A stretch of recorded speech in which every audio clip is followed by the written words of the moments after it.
بسم اللہ الرحمن الرحیم۔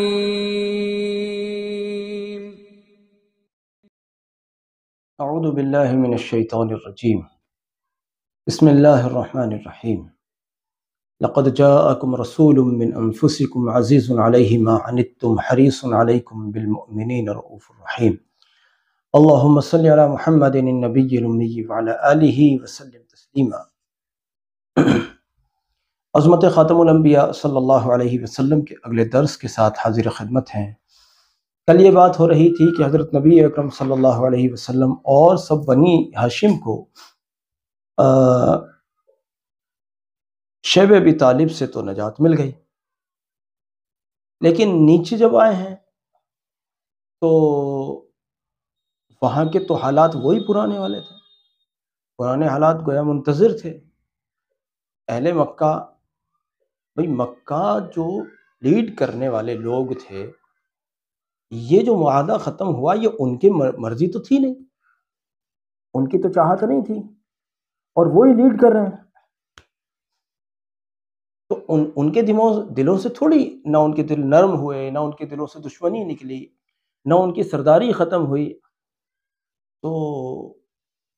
ان کے دلوں میں جو ظلم اور تعدی کے جو جذبے تھے وہ تو یوں کہ توں تھے۔ تو انہوں نے کیا رحم و کرم کیا ہوگا، آپ کیا سوچ سکتے ہیں؟ اور مزید یہ ہوا کہ تھوڑا سا جو بھی کچھ تھا، حضرت ابو طالب اور حضرت خدیجہ رضی اللہ عنہما، یہ دونوں حضرات تھوڑی بہت ڈھال سمجھے جاتے تھے، نبی صلی اللہ علیہ وسلم کی ڈھال سمجھے جاتے تھے، کہ وہ سردار تھے بنی ہاشم کے، اور یہ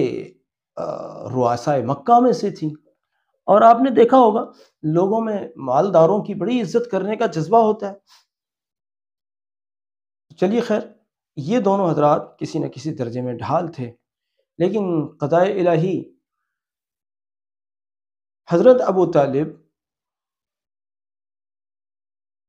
اللہ کو پیارے ہو،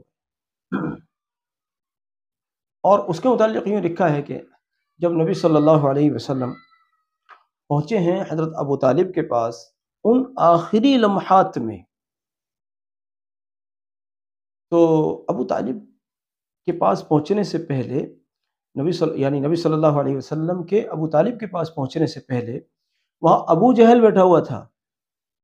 اور ابو جہل کے ساتھ عبداللہ ابن ابی امیہ بیٹھا ہوا تھا، یہ لوگ بیٹھے ہوئے تھے۔ اب نبی صلی اللہ علیہ وسلم نے حضرت ابو طالب سے کہا کہ چچا، آپ گواہی دے دیں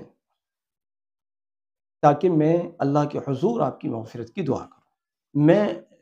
اس وقت کی جو واقعات الفاظ نبی علیہ السلام نے فرمائے ہوں گے، میں ان کو اپنے الفاظ میں کہہ رہا ہوں، اس لیے یہ بات میں نے وضاحتاً کہی ہے کہ کوئی لفظ آگے پیچھے ہو جائے تو میں نبی علیہ السلام کی بات کو اپنے الفاظ میں کہہ رہا ہوں، یعنی اس بات کا خلاصہ اور مفہوم عرض کر رہا ہوں۔ تو نبی صلی اللہ علیہ وسلم نے حضرت ابو طالب کو اس کی دعوت دی کہ آپ کلمہ پڑھ لیں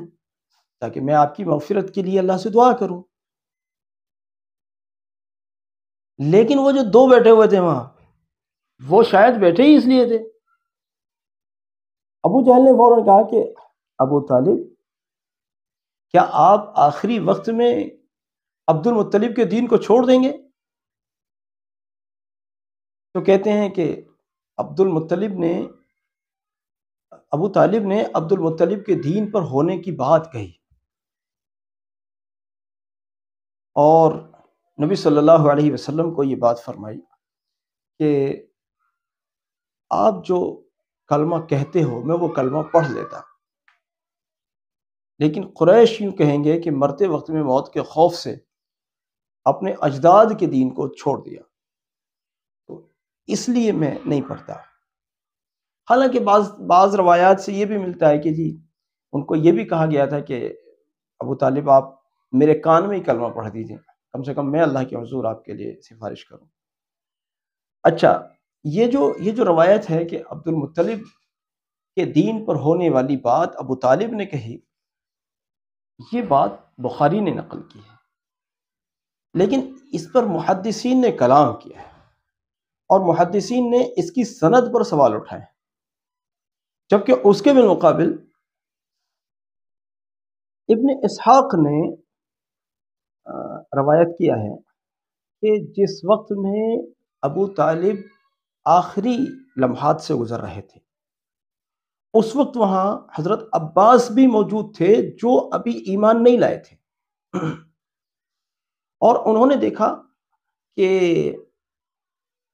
ابو طالب کے ہونٹ ہل رہے ہیں،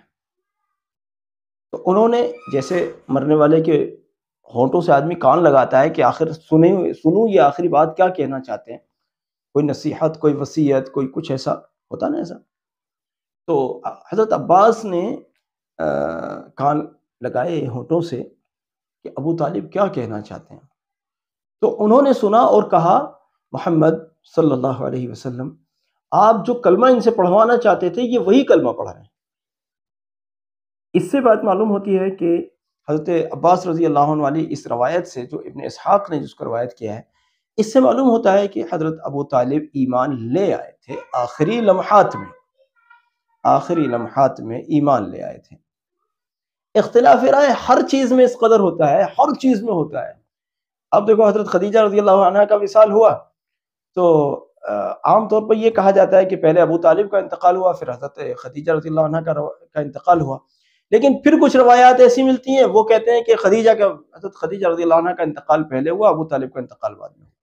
یعنی ہر چیز میں اس قدر اختلاف ہے کہ کسی بھی طور پر کسی بات کو حتمی طور پر سمجھنا بڑا مشکل ہے، بہت زیادہ مشکل ہے۔ اختلاف سے ہم علمی طور پر اچھوتے نہیں رہ سکتے، کسی مسئلے میں اختلاف کے بغیر گزارا نہیں ہو سکتا، ہر ایک کی الگ رائے ہے، ہر ایک کا الگ قول ہے، تو اس لیے پھر حتمی طور پر یہ کہنا بڑا مشکل ہے کہ حضرت ابو طالب